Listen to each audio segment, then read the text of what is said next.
అందరికీ నమస్కారం. మా ఫ్రెండ్ వాళ్ళు పూణేలో గృహప్రవేశం చేసుకుంటున్నారు. మన తెలుగు పద్ధతిలో పెట్టిన భోజనాలన్నీ చూపిస్తాను రండి. ఫస్ట్ సత్యనారాయణ మూర్తి ప్రసాదం. ఇక్కడ వాళ్ళకి తెలియదు కూడా.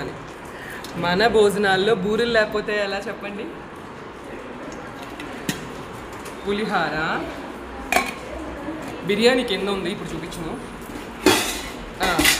చపాతీలు, జీడిపప్పు పన్నీర్ కూర. లాస్ట్లో జీడిపప్పులన్నీ మన నోట్లోనే ఉండాలి, టార్గెట్. గుత్తొంకాయ కూర, ముల్లంకాడ కూడా ఉంది. మామిడికాయ పప్పు పుల్ల పుల్లగా. ఇప్పుడు సాంబార్. సాంబార్లో ఫస్ట్ మన చేతికి ఏ మొక్క వస్తుందో చూద్దాం. బెండకాయ. ఇప్పుడు రసం, కాలీఫ్లవర్ పకోడీ, వడియాలు, పెరుగు పచ్చడి ఇవన్నీ ఉంటాయి.